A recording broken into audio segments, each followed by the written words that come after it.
Hello and welcome again to the middle of our week.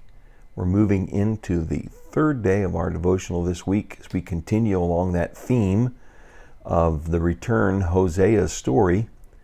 And he's playing the role of a lifetime and sharing with the people of Israel, reminding them, trying to stir them back to the heart of God, everything that he has done for them.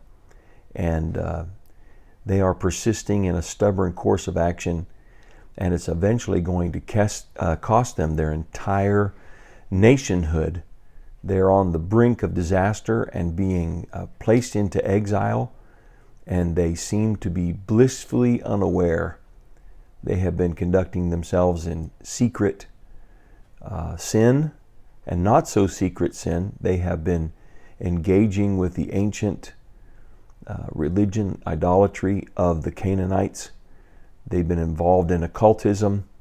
They've been involved in witchcraft. They have been involved in just trying to satisfy themselves, scratch their itch, so to speak, and they're getting an indictment read against them. All the charges that the righteous God is going to help them to see, all of their guilt, all of their waywardness, in a play of touching their heart. We have to keep that in the back of our mind. Remember, if God has already found a reason for destroying humanity and has not done it, and the only explanation for that is that he is on a rescue mission. He is attempting to reconcile them. He is investing mercy, first of all, loving kindnesses, and then grace, which is dispensing his resources and blessings upon them. And so we're continuing to read this indictment that's coming against them as a people. Let's jump right in as we're talking about the return Hosea's story. This is about turning to the Lord, Yahweh, and this is about returning to the Lord.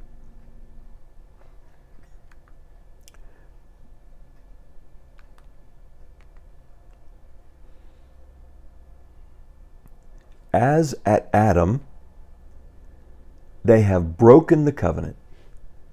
They were unfaithful to me there. Gilead is a city of evildoers stained with footprints of blood. So these are two prominent towns. They are geographical markers for them. And they have broken the covenant. There was something that had happened evidently at that town where they were breaking out of the covenant that had been made with God. They were unfaithful to me there, he says. Gilead is a city of evildoers stained with footprints of blood. Isn't that a graphic image? You can imagine sandal prints down the city streets, and they are stained with blood. Now, we've just come off of the idea that he delights in being merciful rather than having sacrifices. And so there is a connection here with the idea of animal sacrifice. Animal sacrifice was a part of the Canaanitish idolatry.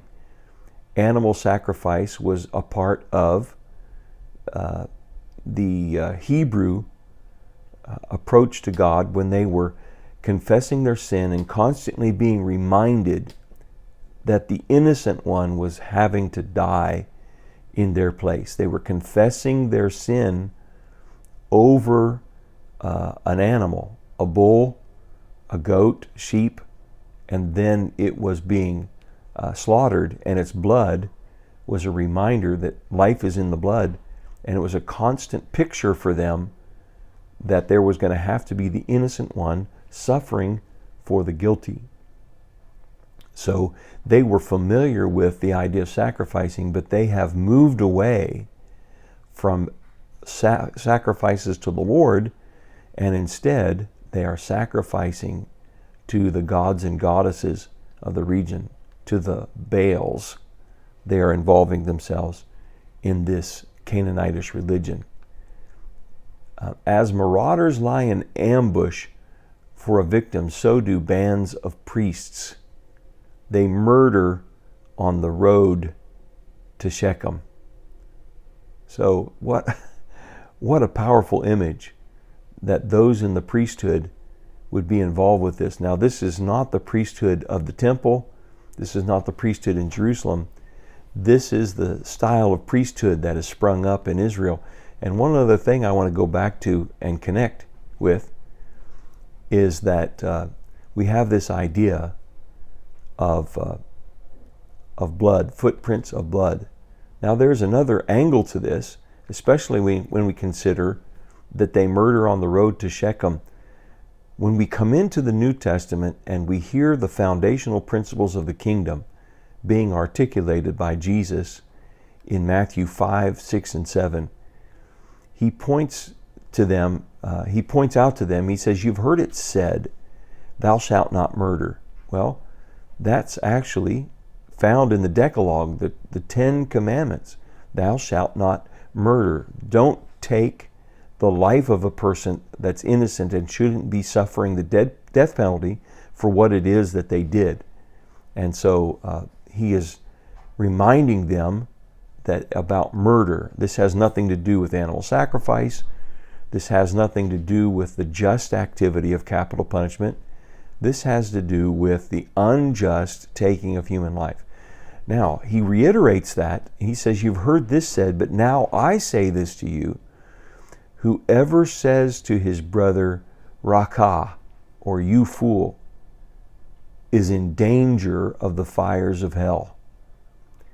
If we understand that Jesus is talking about the deep discounting of human significance and making someone of no importance, this is a pernicious human tendency to reduce a human being to a thing or to a nothing and then think lightly of the elimination of that human being. That's part of the calculus that leads to murder, and Jesus is heading it off at the pass.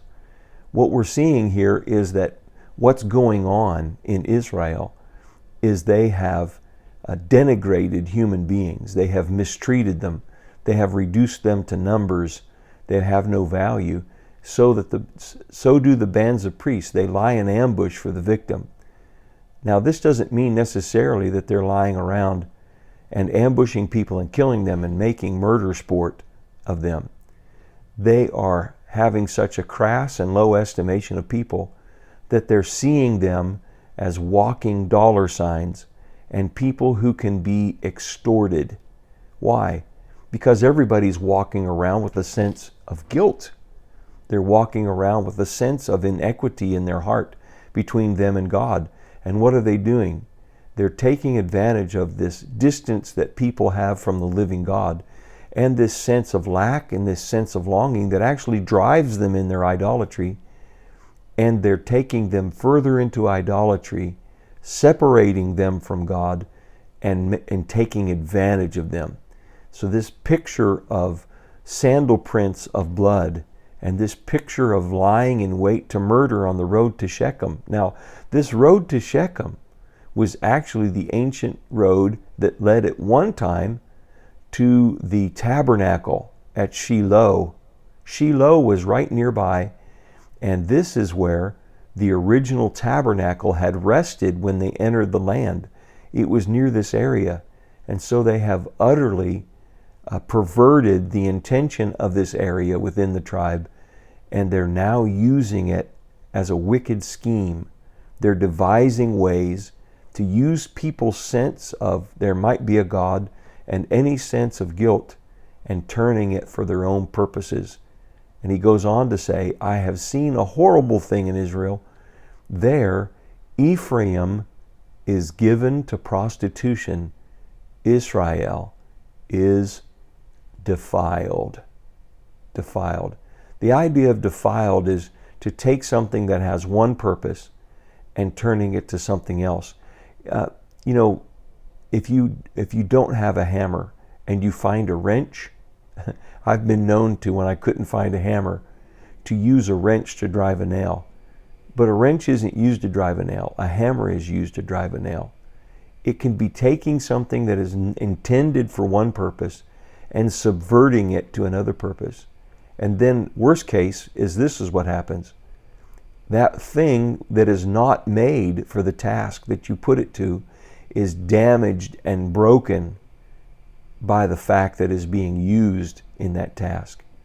So this idea of prostitution is this idea of idolatry, turning away from the intended purposes of God and instead being turned to other purposes.